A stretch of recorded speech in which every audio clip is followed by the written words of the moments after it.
Tehran and Ankara pledged to work towards stopping extremism and bloodshed in the Middle East during a landmark visit by Iran's president to Turkey. Iran and the US wrap up the first day of direct talks over Tehran's nuclear program, calling the meetings constructive.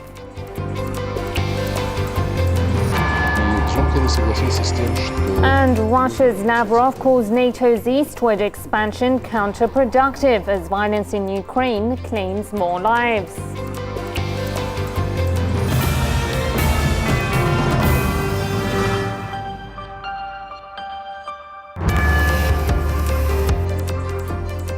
Hello there, you're watching Ali Tijah World News and I'm Fatima Basim.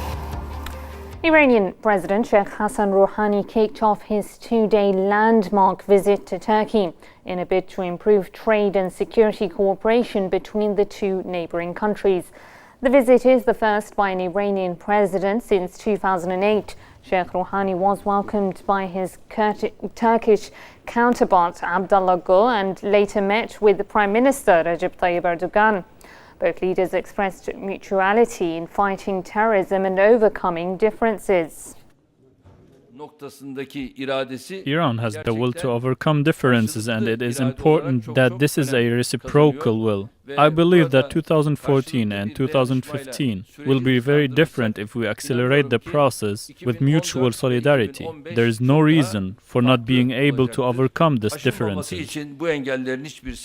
The fight against terrorism is a mutual goal. It is not only a duty, but also a necessity for both Turkey and Iran to maintain security and stability in the region.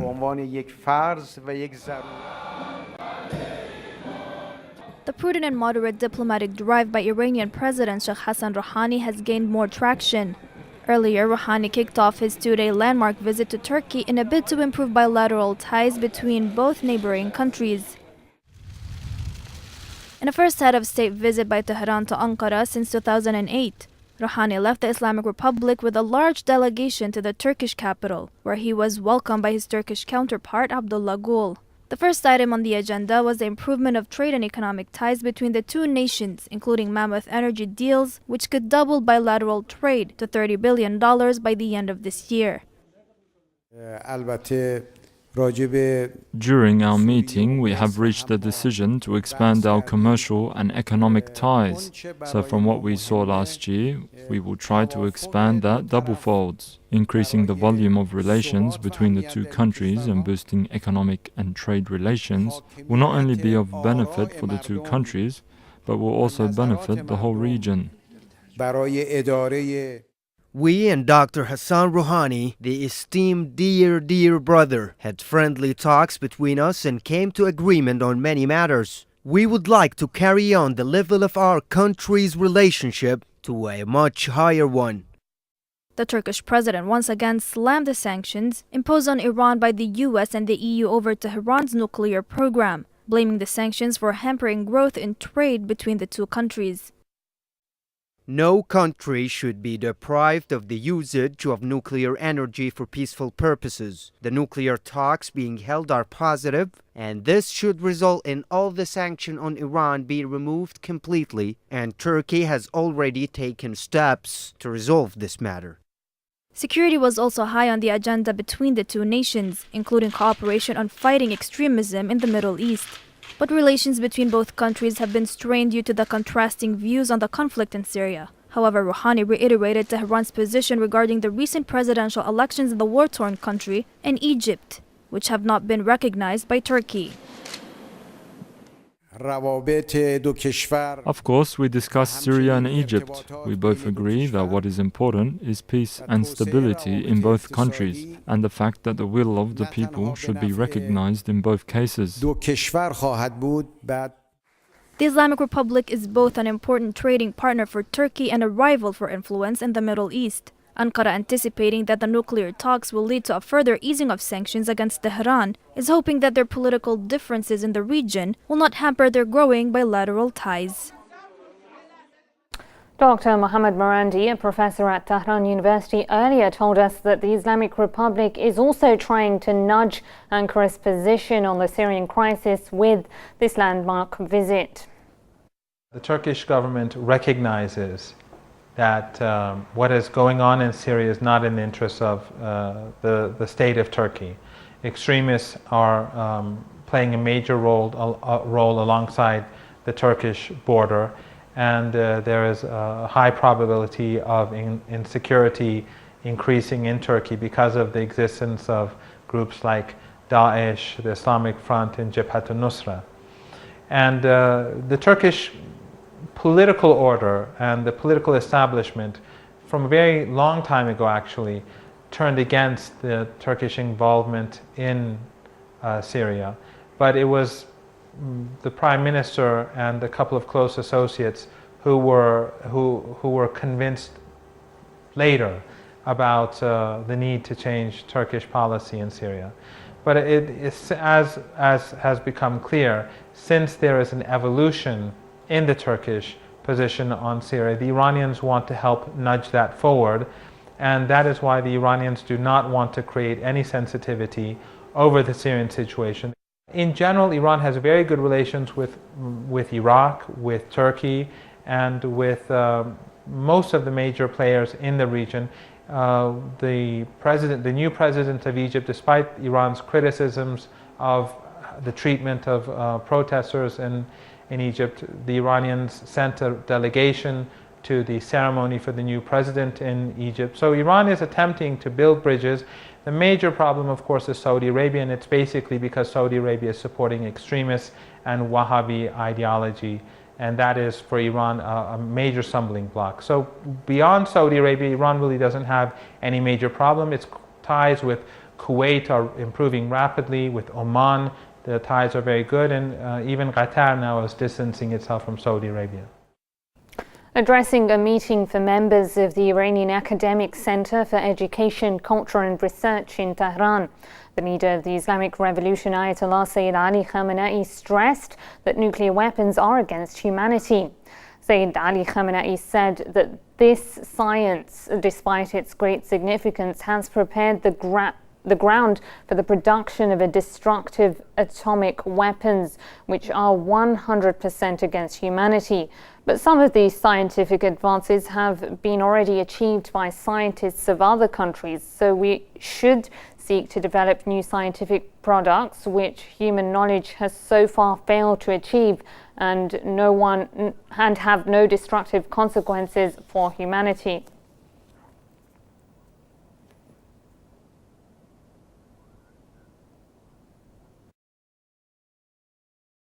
This as representatives from Iran and the US wrapped up the first day of direct talks in Geneva on what they called a positive note. The delegates are holding a rare two-day dialogue in a bid to bridge the existing gaps in negotiations over Tehran's nuclear program ahead of the looming July 20th deadline. It was this scene that preceded an interim deal between the P5+1 and Iran over Tehran's nuclear program last November.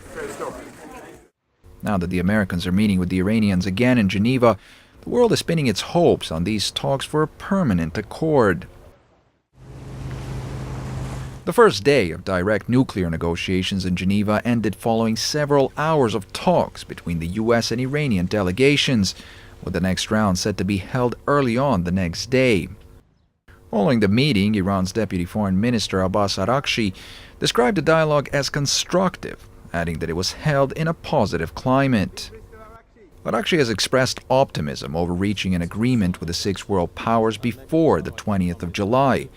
But in the event that the two sides fail to meet the deadline, the negotiations could be extended for another 6 months.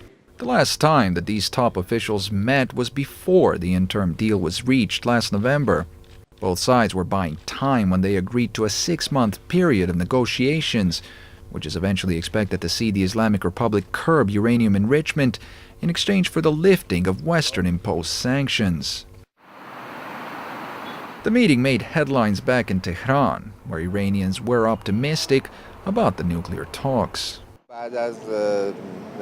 After about 30 years, the new government is improving relations, and so I'm very optimistic, and my hope is that both our officials and American officials see the glass half full. I think its first outcome will be for sanctions to be lifted so that many items can be imported freely and the chains of sanctions will break. I'm hopeful, and we should be. If these talks have a positive effect in eliminating the sanctions, then this will bring about a progress and improvement. And although the two sides may not see eye to eye on all the points, they're making all-out efforts to put an end to the decade-long dispute over Tehran's peaceful nuclear program. Political analyst Mustafa Khoshashim joins us now from Tehran. Mr. Khoshashim, will nuclear talks be extended for another 6 months? Mr. Khoshashim, will nuclear talks be extended for another 6 months? Hello, and thank you very much for inviting me to your program. It seems so. Actually, there is a little time left for about 2 months for the talks to go ahead, and both sides are resolved to discuss whatever is remaining and start drafting a deal, but there is little time for that. Of course, there are numerous meetings, bilateral, trilateral meetings, also multilateral meetings that will start next week in Vienna. But it seems that there is not enough time. See, there is a major gap as Iranian and American negotiators and officials have repeatedly stressed. There is a major gap between Iran and the US. Iran believes that formerly there was a wider gap, and Iran has taken its step forward and it has come its step closer. Now it's the turn of the United States to come close and to take its major step. Both sides have repeatedly said that there are some different, seriously different views, and each side expects the other side to take the tough decision. Actually, it was just yesterday that Iran's deputy lead negotiator and deputy foreign minister, Sayyid Abbas Araghchi, who said that the United States should take the tough decision and come to accept the reality and the reality of Iran. What he meant is that the United States should accept a nuclear Iran. When the United States comes to realize this point, that there is no retreat in Iran's nuclear policy, then we might come across a permanent solution. Both sides says that they are resolved to reach a final deal, and before the deadline, actually late July, but nothing is going to happen if they don't reach a final deal. They can extend it for another 6 months. Yes, you did mention there a nuclear Iran. How much will the Supreme Leader's comments today, in which he stressed that nuclear weapons are against humanity, affect the outcome of these talks?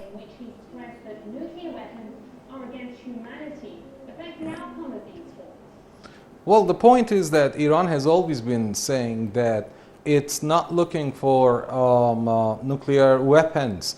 Actually, as all pundits know and academicians know, politicians know, that the era of not only nuclear weapons but also militarism has come to an end. The nuclear weapons as a pressure level belonged to the 20th century. Now, if you just listened very well to the Supreme Leader's remarks today, what he meant was this: that we need a new products, scientific products, which have not been created by the world. He was asking actually the Iranian academicians, the students and scientists to go after completely new realms of science and technology to present the world with something new.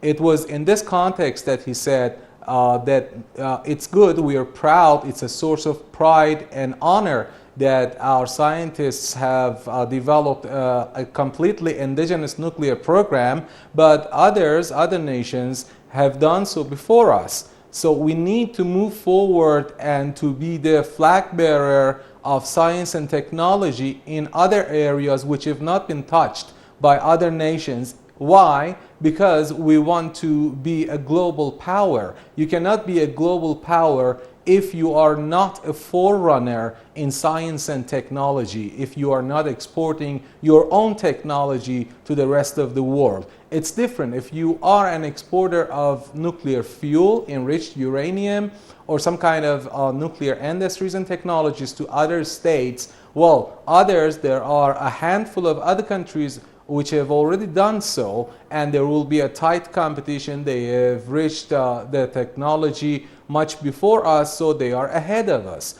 But if you go into new realms of science and technology, then you will be the flag bearer and you will export your economy, culture, technology, science, politics, and you will rule the world. He is asking for a completely new era of scientific movement in Iran, which is, of course, already one of the best in the world. Remember that Iran has had 13 times more, I'm talking about the pace of scientific advancement. Iran's pace of scientific progress and advancement has been 13 times bigger than the world average. So Iran is one of the best now in the region and the world, but it needs to take a leap in this area. All right, I'm going to have to leave it there. Political analyst Mustafa Khosheshan, thank you for sharing your thoughts on this.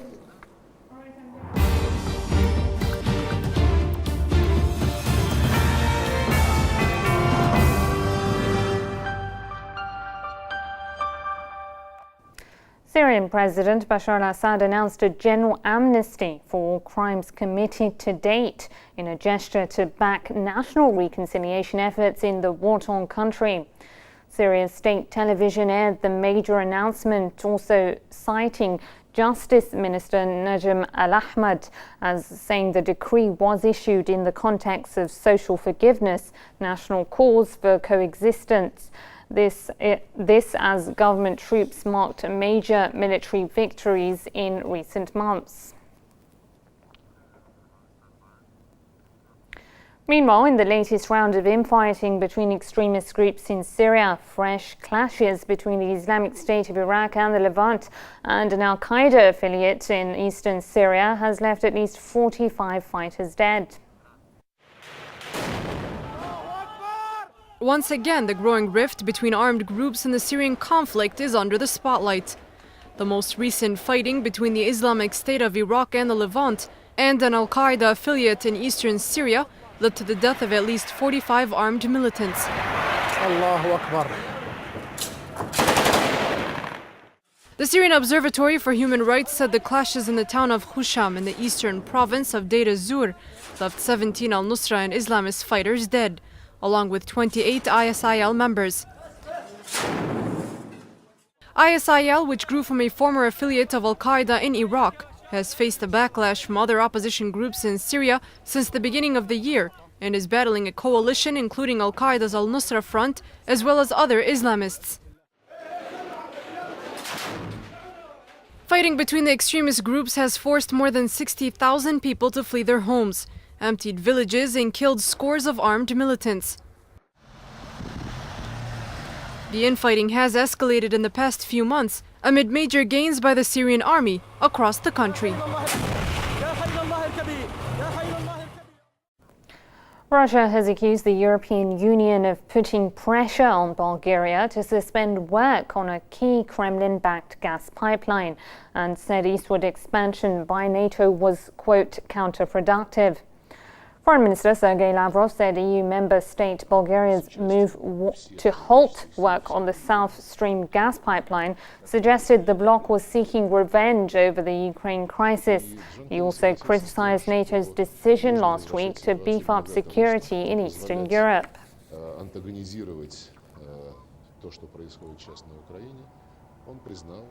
While troops loyal to Kiev have resumed their shelling of Ukraine's eastern city of Slavyansk, killing at least 4 people. Meanwhile, Ukraine's newly appointed president vowed to end the fighting in the country's east by the end of the week. More death and destruction was in eastern Ukraine. The government in Kiev has resumed its so-called anti-terrorist operations in the rebellious city of Slavyansk.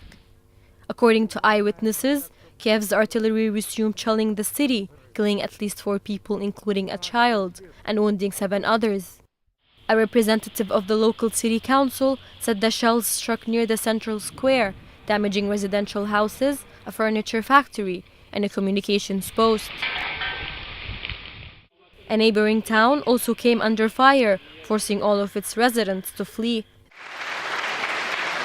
The violence came after the country's newly appointed President Petro Poroshenko said on Sunday that fighting in the separatist east of the former Soviet state must stop by the end of the week.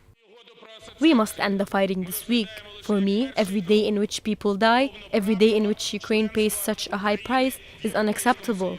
And to do that, we must restore the Ukrainian border so that the safety of each Ukrainian citizen is guaranteed.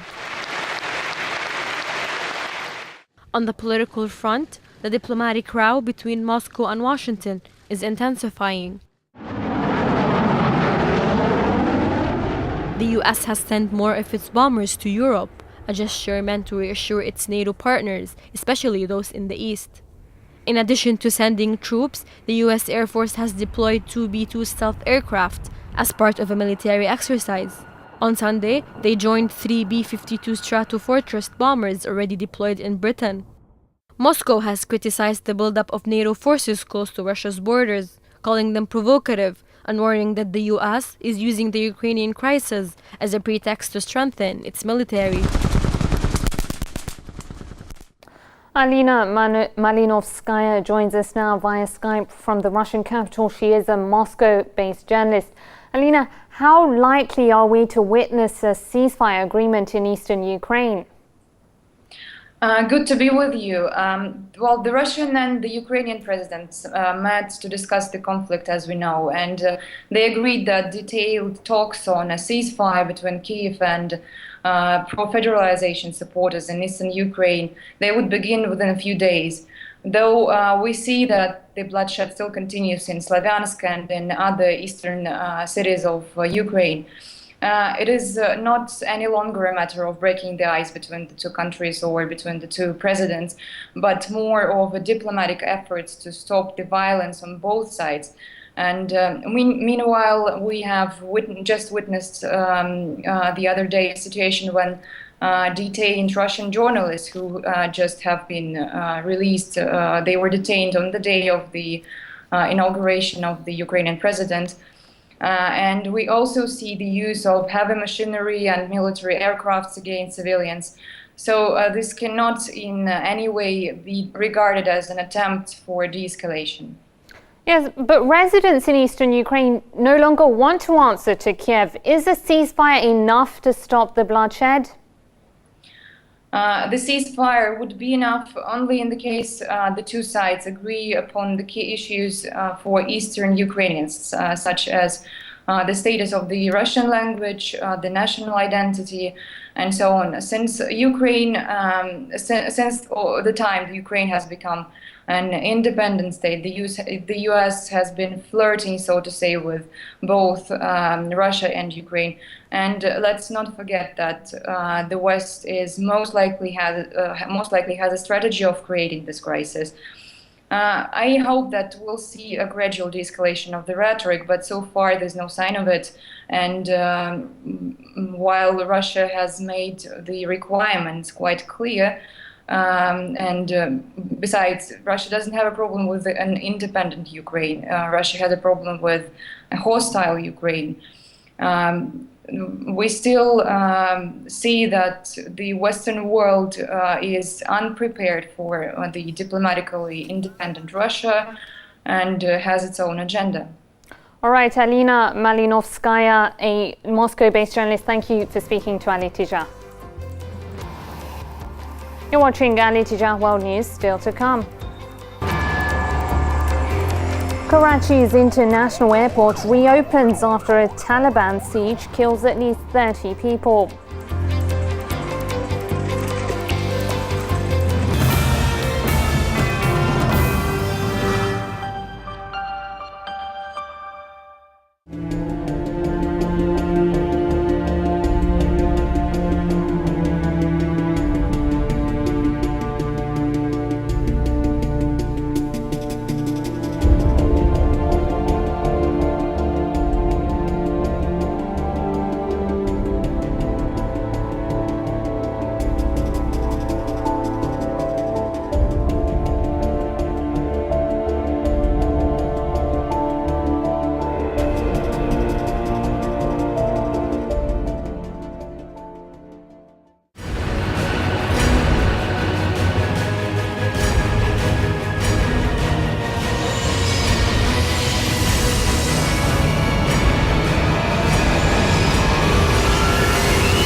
Welcome back to AEE TV News. Here's a reminder of our top stories. Tehran and Ankara pledged to work towards stopping extremism and bloodshed in the Middle East during a landmark visit by Iran's president to Turkey. Iran and the US wrap up the first day of direct talks over Tehran's nuclear program, calling the meetings constructive.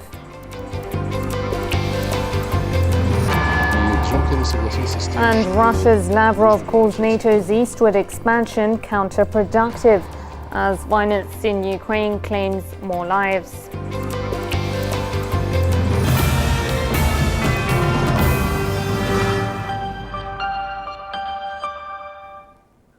At least 45 people have been killed and hundreds injured in a fresh wave of violence that struck several parts of Iraq.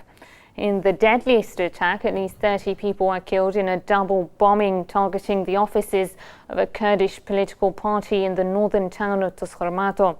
Security sources said a car bomb blew up at a checkpoint near the local headquarters of the Patriotic Union of Kurdistan Party, just before a truck packed with explosives was detonated. A further 185 people were wounded in the blasts. Another 27 casualties were reported after a suicide bomber detonated an explosives-rigged tanker truck targeting Iraqi forces west of Mosul. Meanwhile, 2 explosions went off near a Sadr city mosque in eastern Baghdad, where early attacks in the day left 2 people dead. Another suicide car bombing struck an army checkpoint south of Baquba, killing 2 soldiers and wounding 5 others.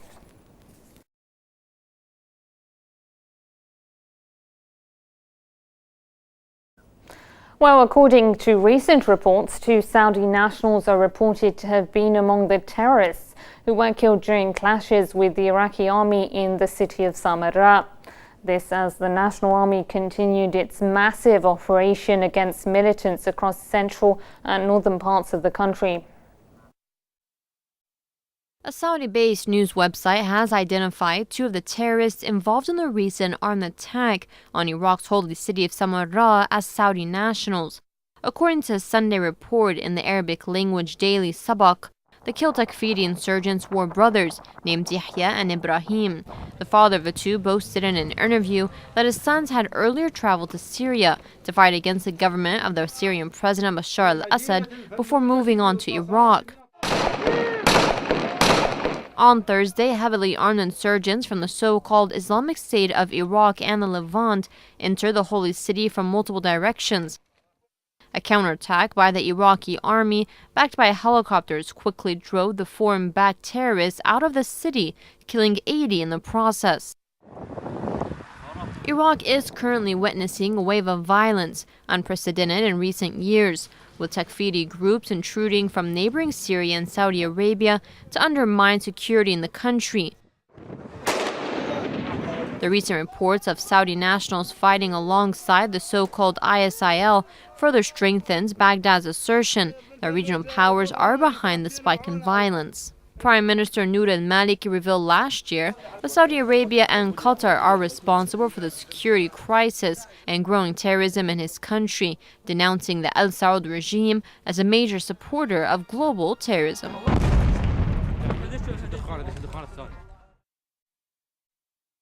Let's speak to our Baghdad correspondent Wissam Al-Bayati. Wissam, if you could please update us on the latest violence in Iraq. Yes, in fact, several attacks took place across the country today, targeting several provinces, especially the city of Qom, where the most attacks are taking place against the civilians and against the Kurdish forces who have been present in this city since 2003. In fact, the attacks, the deadliest ones, were in the city of Tusfarmato, as twin car bombs went off over there, targeting the PUK or the Jalal Talabani's political party over there.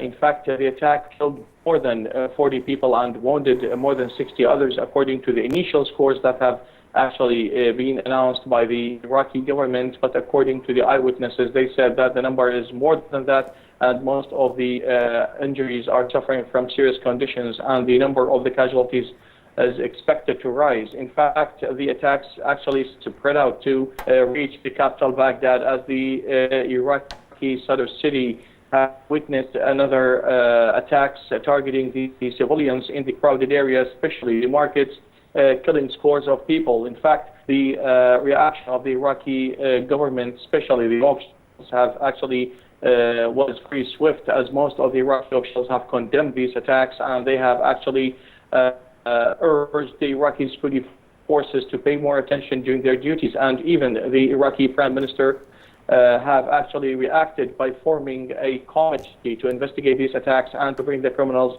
to justice. In fact, the attacks took place at a time that the country is witnessing a noticeable instability, especially in the so-called disputed areas, which is Mosul, Diyala, Tikrit, and even Baghdad, as these areas it's witnessing a surge of violence, and the violence actually has noticeably increased in these areas, especially after the 3 months military operations, which is still continued in the city of Fallujah. Most of the security experts have stated that these attacks are aimed at distracting the Iraqi security forces, especially the reduction aimed at reduce the number of the Iraqi security forces around the city of Fallujah. Yes. All right, Wissam, thank you for giving us the latest in Iraq.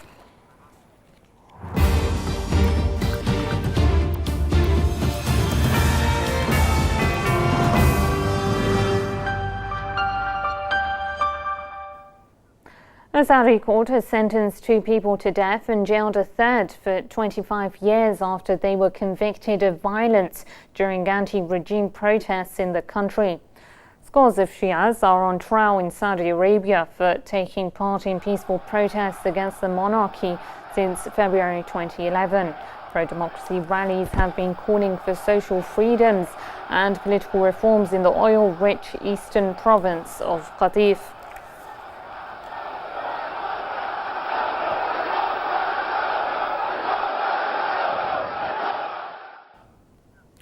Human Rights Watch has condemned last month's killings of 2 Palestinian boys by Israeli occupation forces as a war crime. This comes as lawyers of 13 Palestinian hunger strikers held in Israeli jails say the detainees are in serious danger of dying. The Middle East conflict is an old tale, but Israeli brutality against Palestinians is a never-ending story. It is their only peaceful means of protest. These are Palestinian hunger strikers encaged in Israeli prisons. 290 Palestinians are on a hunger strike to express their opposition to what Israelis call administrative detention, imprisonment without trial or charge, allowing their incarceration for up to 6 months.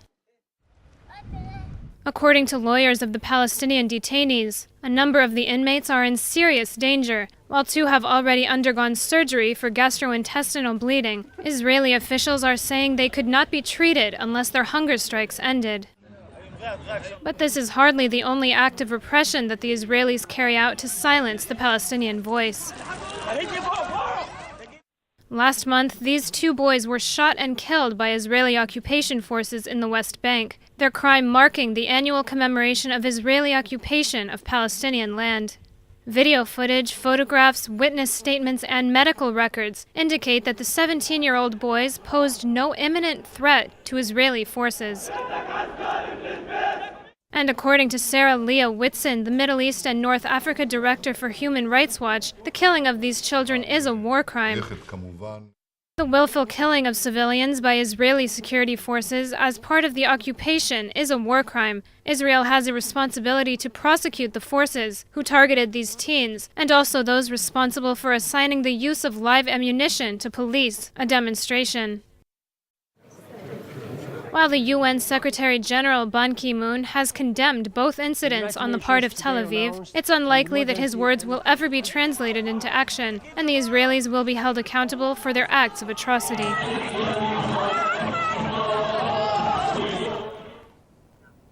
Meanwhile, the Israeli finance minister warned his premier, Benjamin Netanyahu, against annexing settlements in the occupied West Bank.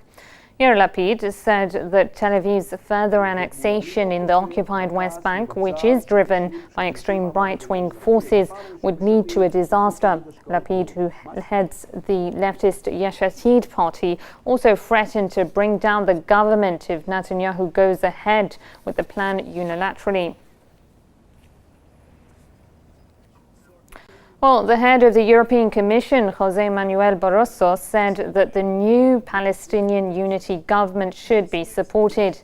Barroso said that the support for the consensus government is in the interest of a future peace deal with the Israelis. His comments were made during a so-called Israeli security conference and come only days after the government comprising Fatah and Hamas was sworn in.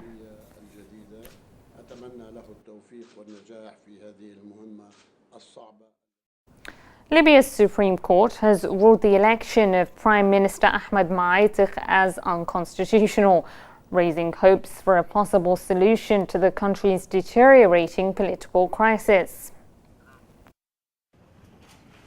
Libya's highest judicial authority has deemed the election of Premier Ahmed Ma'atik as illegal, opening the way for a possible exit out of the political deadlock plaguing the country. Country's vice president said that parliament will comply with the latest court ruling. Outgoing Prime Minister Abdullah Al-Thani had refused to recognize Ma'atik's government, saying he would await the judiciary's decision before handing over power. But Ma'atik convened his first cabinet meeting last week despite Thani's objections, and the 2 rival premiers wrestled for power in Tripoli, both laying claim to the nation's huge oil and gas reserves. Thani announced his resignation earlier this year after an armed attack on his family, but he insisted that his successor should be chosen by a new parliament rather than his contested predecessor, and refused to recognize Ma'atik's cabinet. Ma'atik, an independent backed by the Islamists, had been due to lead the country for a short-term interim period until June 25, when the country is due to hold an election to replace the National Congress. Ma'atik did not immediately comment, but if he accepts the court's decision, Thani is expected to remain in office until the June 25 vote.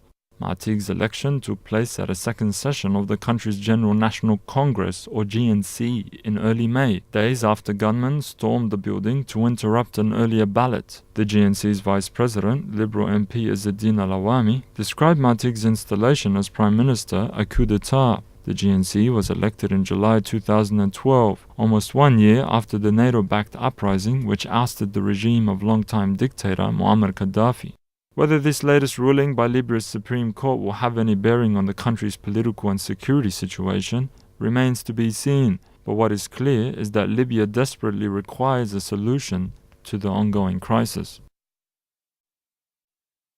Hours after submitting his resignation, Ibrahim Mahlab has been reappointed to form a new Egyptian cabinet. This is the newly sworn-in President Abdel Fattah al-Sisi promised to tackle terrorism domestically and exclude those who betrayed the revolution. The first day of Abdel Fattah al-Sisi's tenure as a president has kicked off with changes already underway. The military-installed government of Prime Minister Ibrahim Mahlab has submitted its resignation. Hours later, Mahlab was reappointed to form a new government. On paper, however, only a limited cabinet reshuffle is expected. Mahlab himself is widely tipped to stay in office. However, tackling the numerous challenges which the new authorities will face is what Egyptians will be keen to see materialize. I want Sisi to start working immediately, working for the youth, for Egyptians. He must know corruption won't wait. In his open-air speech, al-Sisi made it clear what his top priorities are. He told Arab leaders and those who came to congratulate him that his country will contribute to the regional security and independence, an issue he said will be dealt with starting internally. I am looking to a new era built on reconciliation and tolerance, except with those who committed crimes or used violence as a tool. I am saying clearly that those who shed the blood of the innocent and killed the sons of Egypt, they don't have a place in our march. The ex-army chief also spoke of a range of reforms that will be introduced during his 4-year term. Developing agriculture and education sectors and attracting more investments are all part of the wider plan and vision for the country. However, delivering on these promises is what the Egyptian public expect from the new leader.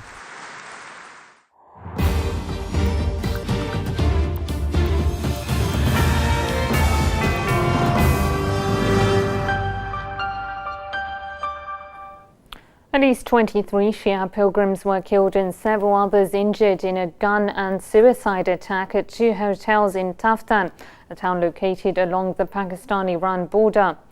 The attack came when about 300 Pakistani pilgrims returning from a visit to holy Muslim sites in Iran stopped at a restaurant in the town of Taftan in Baluchistan province. Security forces launched an operation soon after the attacks and killed a man who also appeared to be on a suicide bomber.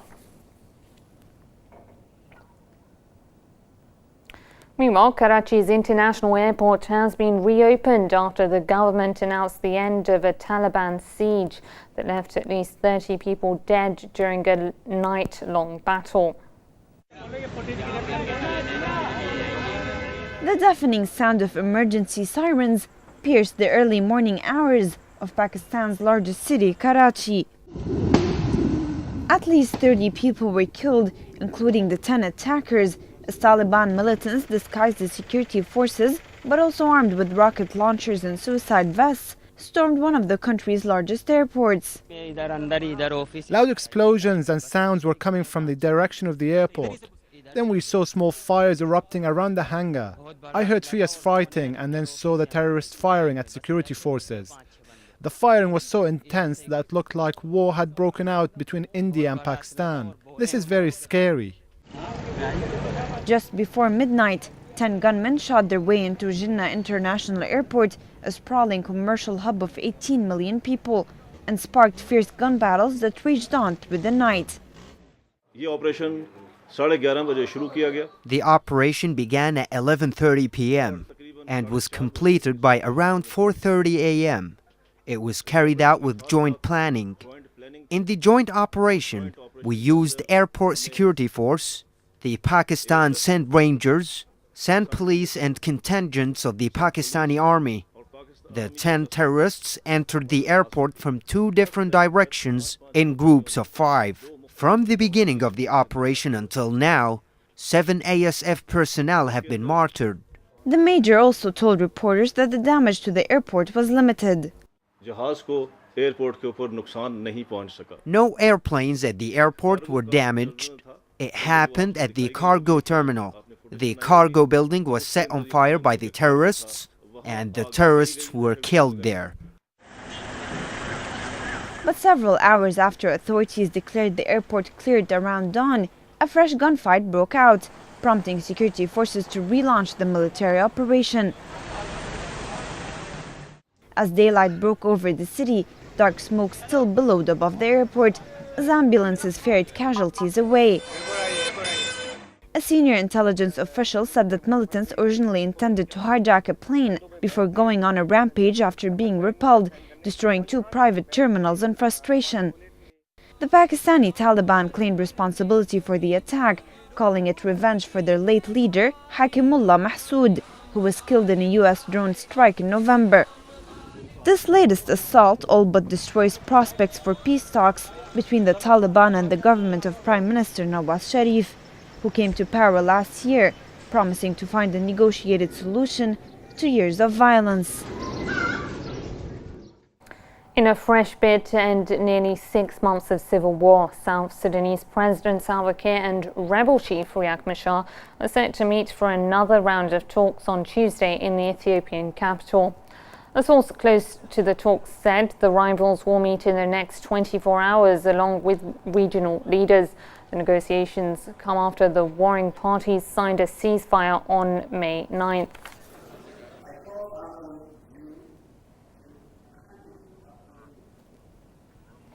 Anti-government protesters held a rally in the Venezuelan capital Caracas late on Sunday, calling for the release of opposition leader Leopoldo Lopez, as well as early presidential elections.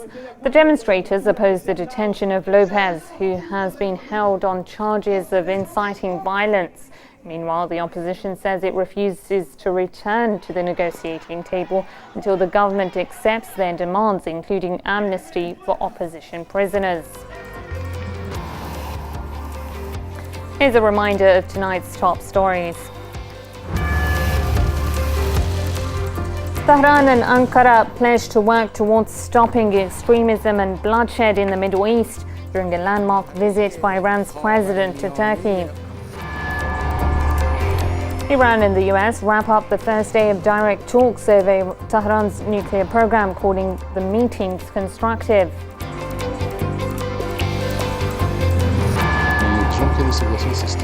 And Russia's Lavrov calls NATO's eastward expansion counterproductive as violence in Ukraine claims more lives.